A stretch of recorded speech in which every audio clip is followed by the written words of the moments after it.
നമസ്കാരം. പശ്ചിമേഷ്യയിൽ സമാധാനം പുലർന്നു എന്ന് തന്നെയാണ് ലോകം കരുതിയിരുന്നത് എങ്കിലും ഈ ദിവസങ്ങളിലുണ്ടായ ചില സംഭവവികാസങ്ങൾ വീണ്ടും ഈ മേഖലയിൽ അശാന്തി പടർത്തുന്നതായി തന്നെയാണ് നമ്മൾ കരുതേണ്ടത്. കഴിഞ്ഞ ദിവസം ഹോർമൂസ് കടലിടുക്കിൽ ഒരു ചരക്ക് കപ്പലിനെ ഇറാൻ്റെ ഡ്രോണുകൾ ആക്രമിച്ചിരുന്നു.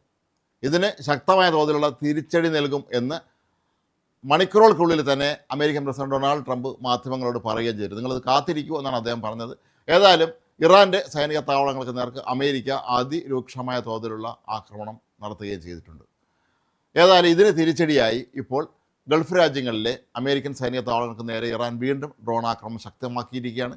ഇന്ന് ബഹ്റിനിലെ ചില കേന്ദ്രങ്ങളിലേക്ക് ഇറാൻ ഡ്രോൺ ആക്രമണം നടത്തിയതായിട്ടാണ് ഈ ബഹ്റിൻ സർക്കാർ തന്നെ വെളിപ്പെടുത്തിയിട്ടുള്ളത്. ഇതെല്ലാം സൂചിപ്പിക്കുന്നത് എന്താണ്? ലോകം ഒരു സമാധാനത്തിനായി കാത്തിരിക്കുമ്പോൾ അമേരിക്കൻ പ്രസിഡന്റ് ഡൊണാൾഡ് ട്രംപ് ആണെങ്കിലും ഇറാനിലെ ഭരണാധികാരികളാണെങ്കിലും ഒക്കെ തന്നെ തങ്ങളുടെ പിടിവാശികളിൽ ഇപ്പോഴും ഉറച്ചു നിൽക്കുകയും തങ്ങൾ പറയുന്നത് മാത്രമാണ് ശരി എന്ന് കരുതിക്കൊണ്ട് മുന്നോട്ട് യുദ്ധം നീക്കുകയും ചെയ്യുന്ന ഒരു കാഴ്ചയാണ് നമ്മൾ കാണുന്നത്. ഇവർ സമാധാന കരാറിൽ ഒപ്പുവെച്ചു എന്ന വാർത്ത വന്നതിന് തൊട്ട് പിന്നാലെ തന്നെ ഹോർമൂസ് കടലിടുക്കിലൂടെ കപ്പലുകൾ യഥേഷ്ടം കടന്നു പോകുന്നു എന്നൊക്കെയുള്ള വാർത്തകളാണ് നമ്മൾ കേട്ടിരുന്നത്. പക്ഷേ ഇപ്പോഴും മനസ്സിലാക്കാൻ കഴിയുന്നത് നൂറുകണക്കിന് കപ്പലുകൾ ഹോർമൂസ് കടലിന് ചുറ്റും ഇപ്പോഴും കുടുങ്ങിക്കിടക്കുകയാണ് എന്നുള്ളതാണ്. പല രാജ്യങ്ങളിലേക്കുള്ള അവശ്യ വസ്തുക്കളുമായി പോകുന്ന ചരക്ക് കപ്പലുകളാണ് ഇവിടെ കുടുങ്ങിക്കിടക്കുന്നത്. ഇറാനെ സംബന്ധിച്ചിടത്തോളം അവിടെ ഇപ്പോഴും കൃത്യമായൊരു ഭരണകൂടമില്ല എന്നുള്ളത് തന്നെയാണ് ഏറ്റവും വലിയ പ്രതിസന്ധി. ഇറാൻ്റെ ഇസ്ലാമിക് റവല്യൂഷണറി ഗാർഡ് കോർപ്സ് എന്ന അവരുടെ ഏറ്റവും പ്രധാനപ്പെട്ട സൈനിക വിഭാഗം അവർ തന്നെയാണ് കാര്യങ്ങൾ തീരുമാനിക്കുന്നത്, നടപ്പിലാക്കുന്നതുമൊക്കെ. ഓരോ വിഷയങ്ങളും നയപരമായ രീതിയിൽ പരിഹരിക്കുന്നതിന് പകരം എല്ലാം സൈനികമായി അല്ലെങ്കിൽ പ്രതിരോധപരമായി ആക്രമണോത്സുകരായി മാത്രം ചെയ്ത് പരിചയമുള്ള IRGC സംബന്ധിച്ചിടത്തോളം അവർ നിരന്തരമായി യുദ്ധം ചെയ്ത് പരിശീലിച്ച ഒരു പശ്ചാത്തലത്തിൽ അവർ ഇത് തന്നെ ചെയ്തുകൊണ്ടിരിക്കും എന്നുള്ളത് ഉറപ്പാണ്. അമേരിക്കയെ സംബന്ധിച്ചിടത്തോളം ഡൊണാൾഡ് ട്രംപിനെ പോലെ പ്രവചനാതീതമായ സ്വഭാവ സവിശേഷതകളുള്ള ഒരു വ്യക്തിയാണ് അവിടെ ഭരിക്കുന്നത്. അതുകൊണ്ട് തന്നെ ഈ കരാറുകൾക്കൊക്കെ അദ്ദേഹം എത്രമാത്രം വിലയാണ് കൽപ്പിച്ചിട്ടുള്ളത് എന്നുള്ള കാര്യം നമുക്ക് പറയാനും കഴിയുകയില്ല. മറുവശത്ത് ഇസ്രായേലുണ്ട്. അവരിപ്പോഴും ലെബനനുമായി ഏറ്റുമുട്ടിക്കൊണ്ടിരിക്കുകയാണ് ഹിസ്ബുള്ളയെ ഇല്ലാതാക്കുന്നതിന് വേണ്ടി. ലെബനനെ കൂടി ഈ സമാധാന കരാർ ഉൾപ്പെടുത്തിയതിനെതിരെ ഇസ്രായേലിന് ശക്തമായ പ്രതിഷേധവും ഉണ്ടായിരുന്നു.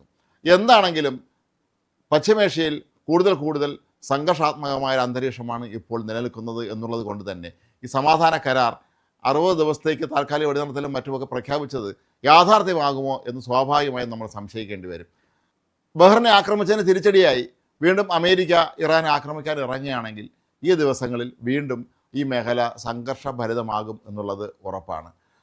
സമാധാനത്തിനുള്ള ഒരു പ്രസ്ഥാനം രൂപീകരിച്ച് ഡൊണാൾഡ് ട്രംപ് തന്നെ ഈ യുദ്ധത്തിന് ഇത്രയും മുൻകൈയെടുത്ത് ഇറങ്ങുമ്പോൾ അദ്ദേഹത്തിൻ്റെതായ മറ്റ് സ്ഥാപിത താല്പര്യങ്ങൾ ഏറെയുണ്ട്. അത് നടപ്പിലാക്കി കിട്ടുക എന്നുള്ളതാണ് ഡൊണാൾഡ് ട്രംപിനെ സംബന്ധിച്ചിടത്തോളം ഏറ്റവും പ്രധാനപ്പെട്ട കാര്യം.